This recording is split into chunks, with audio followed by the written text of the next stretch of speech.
Man is least himself when he talks in his own person. Give him a mask and he will tell you the truth. Oscar Wilde. What a quote, isn't it? This also relates to a topic that I want to talk today. So, what is my topic? Assalamualaikum and hi everyone. My name is Muhammad Sharizal bin Aidin. I am here in this video. We'll be talking about a social psychology theory on our society. So, what kind of theory? There are a lot of theories out there that pique my interest, but today I want to talk about Deindividuation. So, what is Deindividuation? Deindividuation is a social theory where a person will lose his or her identity or characteristic when given an anonymous personality. This will grant them ability to make something that people not usually expect. So, there are three factors that will make a person will commit to do the individuation act. First of all, escaping responsibilities. This will grant them a way to lose responsibilities and do whatever they ever wanted in their life. Second, contagious. When a person did it, it will connect to each other and it will spread widely. For example, riots in America, Black Lives Matter. And third, suggestibility. Influencing others to do the same. For example, we could see in the internet where people kept suggesting ways to overthrow an organization or a community. An example that I would highlight is the second episode of Darren Brown's TV show, The Experiments, titled Remote Control. This episode featured Darren Brown where he held a game which includes participants or audience wearing masks. No identity whatsoever. Take a look in this video. The man's name was Chris, and as the evening progressed, the audience was given choices by majority vote of causing either a good thing to happen to him, like winning a new TV, or a bad thing, like getting falsely accused of groping a woman. Excuse me. Yeah? Sorry. You just touched me up. And without fail, the audience would continually make Chris's evening a living nightmare by picking the unfavorable circumstance every single time. He was overcharged by the bartender, had a drink spilled on him, got accused of shoplifting, and was quite literally arrested.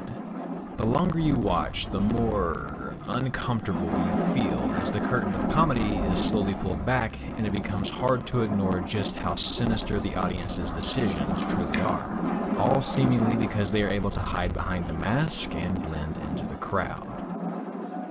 Seeing those decisions, the more uncomfortable that you will feel while watching this. Evil? Wicked? Sinister? I would not even know, all just because of one thing, wearing a mask. Thus, escaping responsibilities play a major factor here. Another twist, or so-called decision, came at the last moment. Take a peek, I guess. What I'm ultimately here to discuss is this moment right here, on the last segment of the show, when the audience decides that they want Chris to get kidnapped.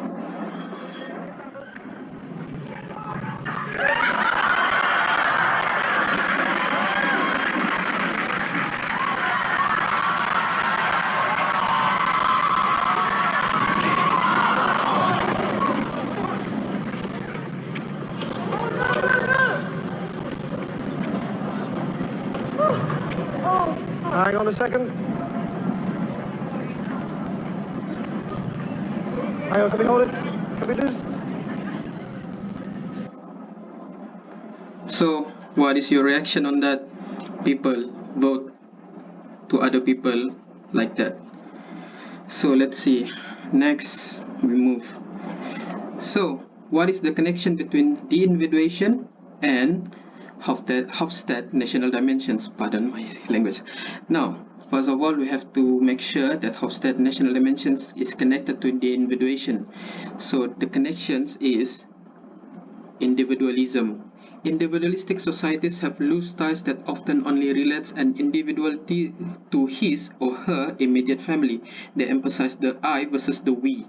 We, as the community, are of course collectivism. But just like the episode where people were given masks and told to vote something based on questionable orders, which in fact making them more unsympathetic and relentless towards the votes and the victim, Chris. Individual interests play a part where the audience would think solely by themselves on how the game would unfold without considering the fate of the victim. This also makes the ideologies of individual freedom much more preferable than ideologies of equality. This can be seen where people would, as the term goes, your act is your own consequence, I am not gonna join you in that act, or simply put, your thing is your thing, if that makes any sense. So I raise these questions for you. Is the individuation good or bad? Is individualism good or bad? If individualism were practiced in our country, would it lead to altruism or egoism?